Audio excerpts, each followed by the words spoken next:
সাৱধান বিশ্বৰ মানৱ জাতিলৈ অখনি সংকেত।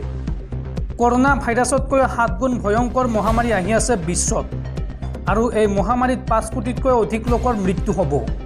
আৰু এই নতুন মহামাৰীক লৈ ইতিমধ্যে বিশ্বজুৰি হাই এলাৰ্ট জাৰি কৰিছে বিশ্ব স্বাস্থ্য সংস্থা চমুকৈ WHO।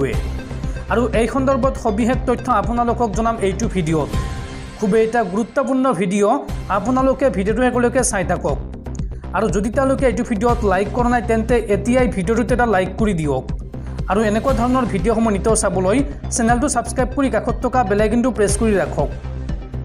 তো বন্ধুসকল, বলক আমি ভালদৰে জানি লওঁ বিশ্ব স্বাস্থ্য সংস্থাই এই সন্দৰ্ভত কি কৈছে। বিশ্বত আহি আছে কৰোনাতকৈ 7 গুণ ভয়ংকৰ মহামাৰী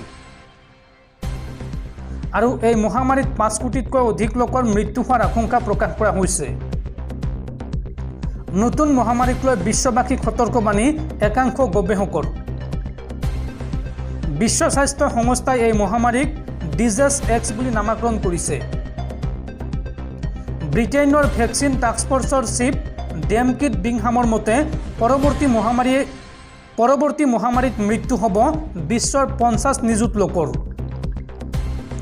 আৰু মহামাৰী অহাৰ পূৰ্বে ভেকচিন প্ৰস্তুত কৰাৰ কাম আৰম্ভ কৰিছে গৱেষকসকলে। আৰু ইয়াৰ বাবে 25 প্ৰকাৰৰ ভাইৰাছৰ ওপৰত 2 শতাধিক গৱেষকসকলে অধ্যয়ন কৰি আছে। বন্ধুসকল, আপোনালোকে নিশ্চয় এটা বুজি পাইছে কৰোনা ভাইৰাছৰ যি বিভীষিকা আপোনালোকে নিশ্চয় দেখিবলৈ পাইছে। আৰু কৰোনা ভাইৰাছতকৈও 7 গুণ ভয়ংকৰ ভাইৰাছ আহি আছে বিশ্বত। আৰু এই ভাইৰাছৰ ফলত বিশ্বত 5 কোটি লোকৰ মৃত্যু হোৱাৰ আশংকা প্ৰকাশ কৰিছে একাংশ গৱেষকে। আৰু এই নতুন মহামাৰীক লৈ ইতিমধ্যে বিশ্বজুৰি হাই এলাৰ্ট জাৰি কৰিছে বিশ্ব স্বাস্থ্য সংস্থাই।